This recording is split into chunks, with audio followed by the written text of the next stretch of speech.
નમસ્કાર વિદ્યાર્થી મિત્રો, નમસ્કાર. હું ઓઝા ફાલ્ગુન તમારું ઓઝા ક્લાસીસ ચેનલમાં સ્વાગત કરું છું. તો વિદ્યાર્થી મિત્રો, આજે આપણે ધોરણ 9માં વિષય ગણિત ચેપ્ટર નંબર 5 યુક્લિડની ભૂમિતિનો પરિચય જોવા જઈ રહ્યા છે. તો વિદ્યાર્થી મિત્રો, ચેનલ પર પહેલી વાર તો ચેનલને સબસ્ક્રાઇબ કરી દેજો, બેલ નોટિફિકેશન ક્લિક કરી દેજો, જેથી આવનારી વિડીયો સૌથી પહેલા ઝડપથી તમને પહોંચી શકે છે. તો યુક્લિડ જે ગણિત શાસ્ત્રી હતો તે બરાબર એક ગ્રીક દેશનો હતો, બરાબર. તેને સૌપ્રથમ ભૂમિતિને અંગ્રેજીમાં શું કહેતા હતા? જ્યોમેટ્રી કહેતા હતા. શું કહેતા હતા? જ્યોમેટ્રી શબ્દનો બનેલો છે, બરાબર. ભૂમિતિને શું કહેશું અંગ્રેજીમાં? જ્યોમેટ્રી, બરાબર. હવે થેલ્સનો વિદ્યાર્થી પાયથાગોરસ પણ હતો. આ વસ્તુ પણ તમને પૂછાય પરીક્ષામાં. થેલ્સનો વિદ્યાર્થી કોણ હતો? પાયથાગોરસ હતો, બરાબર. તો આજે આપણે સ્વયંસિદ્ધ સત્યો જોવા જઈ રહ્યા છે વિદ્યાર્થી મિત્રો. વિડીયોના અંત સુધી બન્યા રહેજો, રાઈટ. કે એક વસ્તુને સમાન હોય તેવી વસ્તુઓ એકબીજાને સમાન થાય. હવે સમજી લો કે એક વસ્તુ છે એને સમાન હોય તેવી વસ્તુ બીજાને પણ એકબીજાને શું થશે? સમાન થાય. જેમ કે આપણે લીધું P બરાબર Q બરાબર R, તો P બરાબર પણ R થાય, બરાબર. અને Q બરાબર શું થશે? P પણ તમે લખી શકો છો, રાઈટ. બીજું સત્ય છે, સરખામાં સરખું ઉમેરીએ તો સરવાળો સરખો રહે, બરાબર. હવે શું કીધું? સરખામાં સરખું ઉમેરવાનું છે, એટલે કે પ્લસ કરવાનું છે, તો સરવાળો કરીએ તો સરખું જ થાય. જેમ કે ઉદાહરણ લઈએ, 2 માં 2 નાખીએ તો 4, 2 માં 2 નાખીએ તો 4. હવે તમે 3 માં 3 નાખો તો 6 થવાનું છે ને. અને 3 માં 3 નાખશો તો શું થશે વિદ્યાર્થી મિત્રો? 6 થઈ જાય, બરાબર ને, રાઈટ. સરખામાં સરખું ઉમેરીએ તો સરવાળો સરખો જ રહે છે, બરાબર. પછી ત્રીજું સત્ય છે, સ્વયંસિદ્ધ કરેલું છે, સરખામાં સરખું બાદ કરવાનું. પહેલામાં સરવાળો તો બીજી ધારણામાં, જ્યારે ત્રીજામાં સત્યમાં શું કીધું? સરખામાં સરખું બાદ કરીએ તો વિદ્યાર્થી મિત્રો બાદબાકી કેવી થશે? સરખી રહે વિદ્યાર્થી મિત્રો, બરાબર, રાઈટ. જેમ કે 5 માંથી 2 કાઢશો તો 3, 5 માંથી 2 કાઢો તો 3, 4 માંથી 2 કાઢો તો કેટલા વધશે? 2 જ વધશે. અને 4 માંથી 2 કાઢશો તો શું રહેશે? 2. એટલે સરખામાં સરખું બાદ કરતા બાદબાકી કેવી રહે? સરખી રહે છે વિદ્યાર્થી. ચોથું સત્ય છે, એકબીજા પર બંધ બેસતી આવતી વસ્તુઓ એકબીજાને સરખી થાય. જેમ કે આપણે ત્રિકોણ દોર્યો બંને, તો હવે અહીંયા કાટખૂણો છે, તો આ કાટખૂણો છે, તો એકબીજા આના પર આ બે બંધ બેસતી કરી દો તો આ એક બાજુ સરખું થાય. જેમ કે આપણે ચોરસ દોર્યું, બરાબર. જુઓ, ચોરસ દોર્યું, રાઈટ. આ ચોરસ છે, તો આ એકબીજા પર બેસાડો તો એકબીજાને કેવી થશે? સરખી થઈ જાય. કોઈ પણ વસ્તુ તમે લઈ શકો છો, ચોરસ છે, ત્રિકોણ છે, વર્તુળ છે, બરાબર. આખું છે તેના પાંચમું સત્ય, આખું તેના ભાગ કરતા મોટું હોય છે.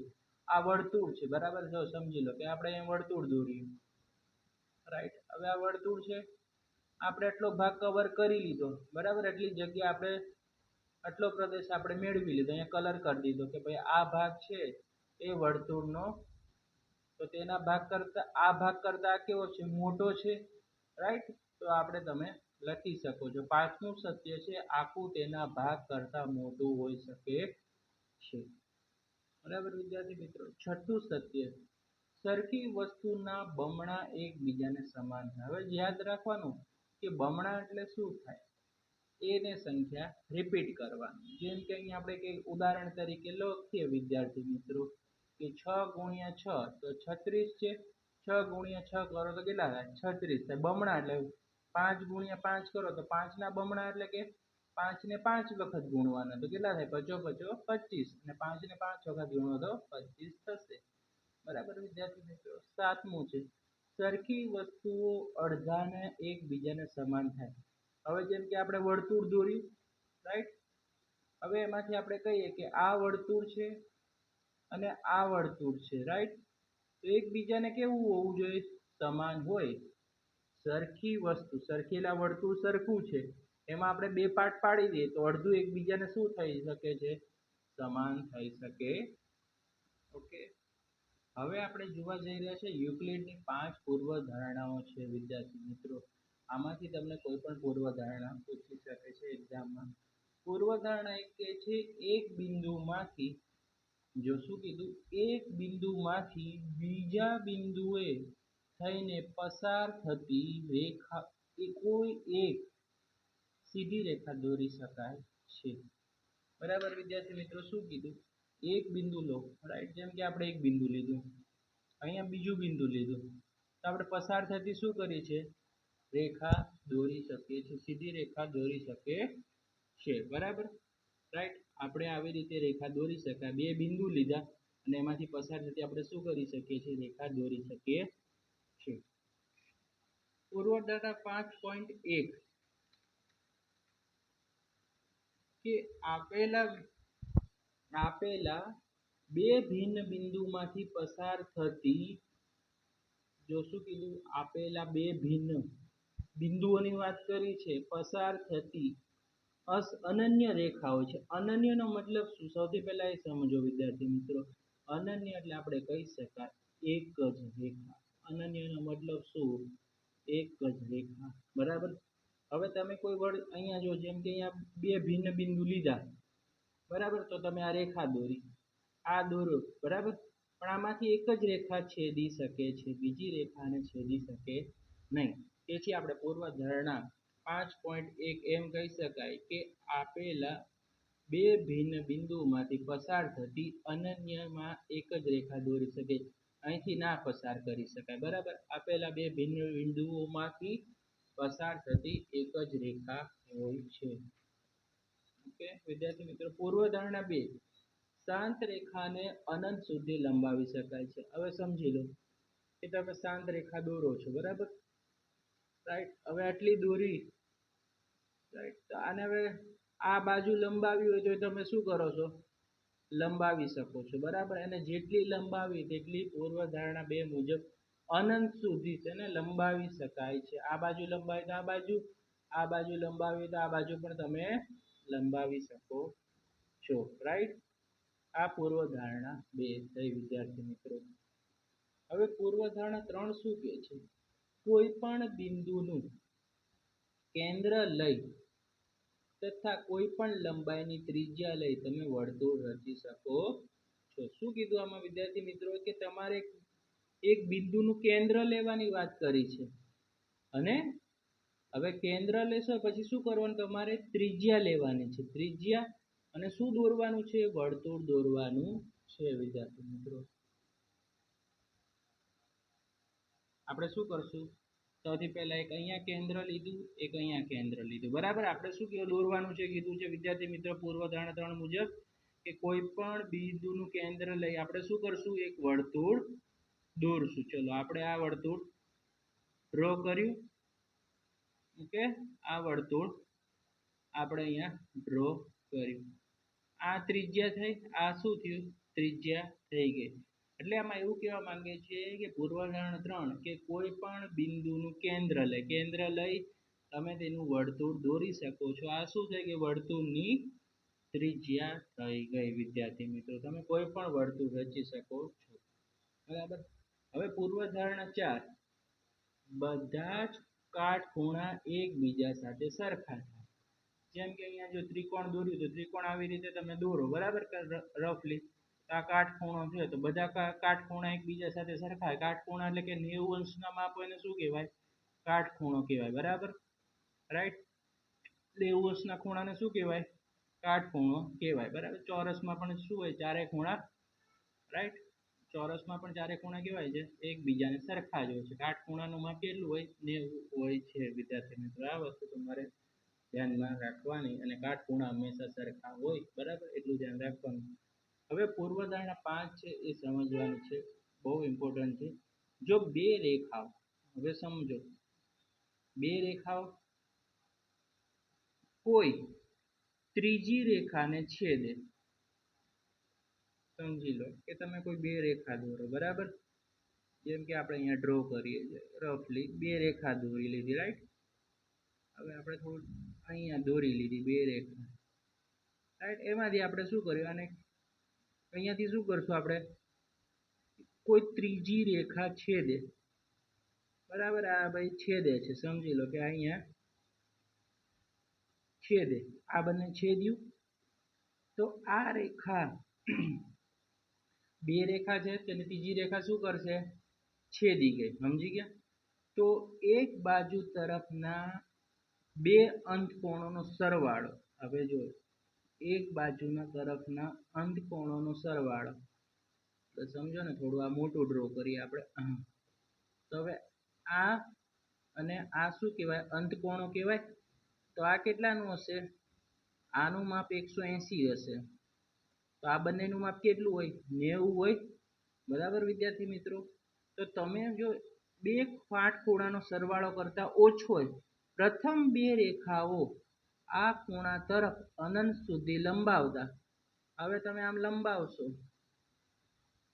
બરાબર, આમ લંબાવશો તો તમને શું થશે કે એક સમય એવો આવશે કે આ બંને રેખા શું થશે? છેદી જશે. બરાબર? ઓકે, આ 180 નો છે, આ બંને કેવા છે? 90 ના થઈ ગયા કાટખૂણાનો સરવાળો. બરાબર? અને આ ભાઈ એકબીજાને શું કરશે? આગળ જતા અમુક અંતરે શું કરશે? અનંત સુધી લંબાવતા તે છેદે છે વિદ્યાર્થી મિત્રો. બરાબર? રાઈટ? શું કર્યું? સૌપ્રથમ બે રેખા દોરવાની, એમાંથી ત્રીજી રેખા છેદવાની. બરાબર? પછી આ છે તમારો શું બની ગયો? અંતકોણો ને કાટખૂણા છે. કાટખૂણા એટલે આ 90 નો હોય તો 180, અને આ કેટલો ગયો? આ એના કરતા મોટો ભાગ રહ્યો એટલે 180 થઈ ગયું. તો પ્રથમ બે રેખાઓ, હવે આને લંબાવશો, અનંત સુધી લંબાવશો તો એક વારે શું થશે? ઇન્ટરસેક્ટ, એટલે કે એકબીજાને શું કરશે? અહીંયા છેદશે. બરાબર? આ પૂર્વધારણા 5 હતી તે ઇમ્પોર્ટન્ટ હતી.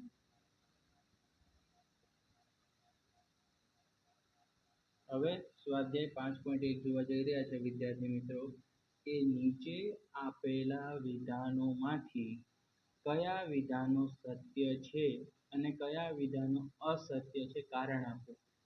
હવે પહેલું પૂછ્યું છે, એક બિંદુમાંથી પસાર થતી માત્ર એક જ રેખા દોરી શકાય. શું કીધું? હવે એક બિંદુમાંથી પસાર થતી માત્ર એક જ રેખા દોરી શકાય.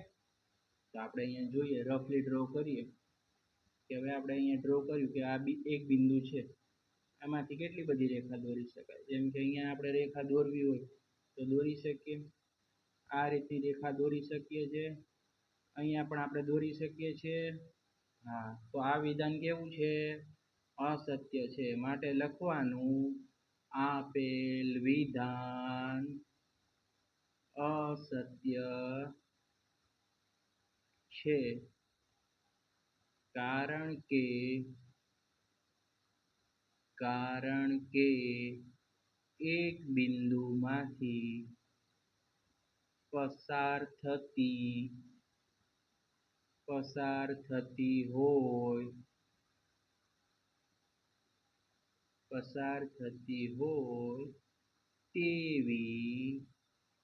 તેવી આપણે કેટલી અસંખ્ય રેખાઓ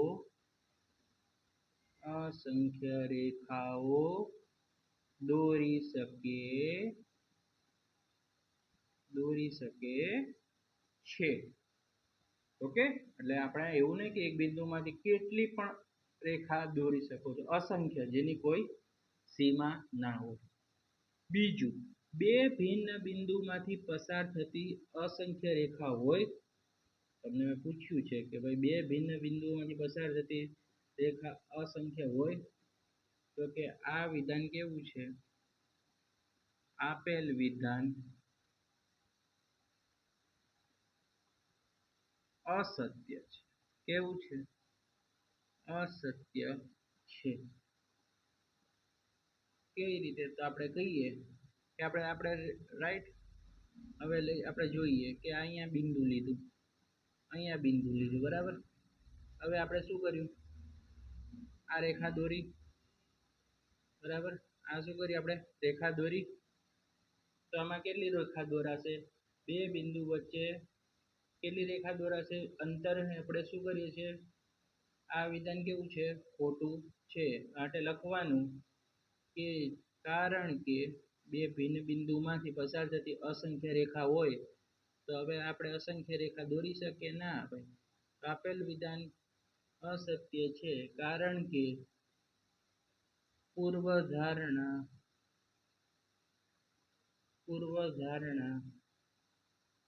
એક મુજબ સમાધાન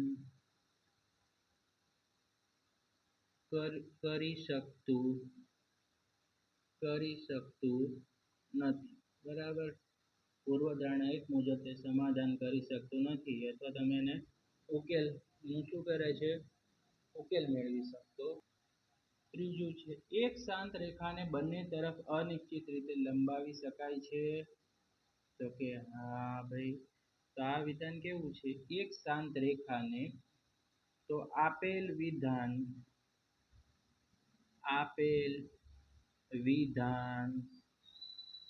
સત્ય છે. આપેલું વિધાન સત્ય છે કેમ કે તમને ખબર છે આ કઈ પૂર્વ ધારણા, આ પૂર્વ ધારણા બે મુજબ સમાધાન કરેલ છે. કારણ કે તમે શાંત રેખા ડ્રો કરો, રાઈટ, આપણે હવે ડ્રો કરીએ તો આની કઈ લિમિટ નથી. આને અહીંયાથી પણ તમે શું કરો છો, લંબાવી શકો છો. આમાં એવું નથી કે આમાં ના લંબાવાય, જેટલી લંબાવી હોય એક શાંત રેખાને તેટલું લંબાવી શકાય છે વિદ્યાર્થી મિત્રો. ઓકે, નેક્સ્ટ છે ચોથું, જો બે વર્તુળો સમાન હોય તો તેની ત્રિજ્યા સમાન હોય છે. તો આ વિધાન કેવું છે, આપેલું વિધાન સત્ય છે.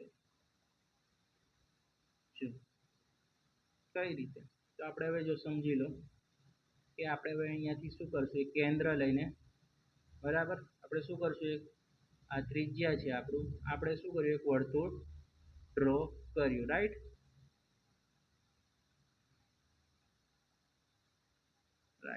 હવે આ ત્રિજ્યા લઈને આપણે શું કર્યું, કેન્દ્ર સરખું કર્યું. તો આપણે લખવાનું કે આપેલ વિધાન સત્ય છે.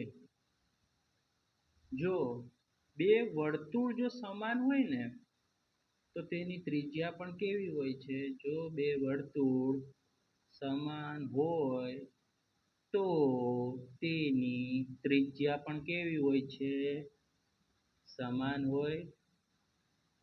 ત્રિજ્યા પણ કેવી હોય, સમાન.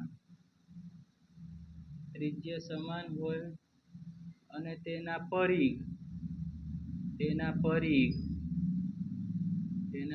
પણ એકબીજાને શું કરે, બંધ બેસતા હોય. પરિઘ એકબીજાને બંધ બેસતા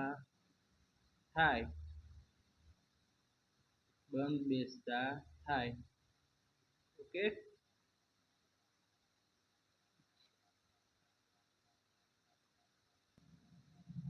વિદ્યાર્થી મિત્રો, તો તમને વિડીયો પસંદ આવે વિડીયોને લાઈક કરજો, ચેનલને સબસ્ક્રાઇબ કરવાનું ભૂલતા નહીં, બેલ નોટિફિકેશન દબાવવાનું ભૂલતા નહીં. આવા જ યુઝફુલ વિડીયો જોવા માટે અમારી ચેનલ સબસ્ક્રાઇબ કરી દેજો, જેથી તમને આવા યુઝફુલ વિડીયો અમારી ચેનલ પર મળતા રહેશે. બરાબર વિદ્યાર્થી મિત્રો, થેન્ક્સ ફોર વોચિંગ. હવે નેક્સ્ટ વિડીયોમાં મળીશું.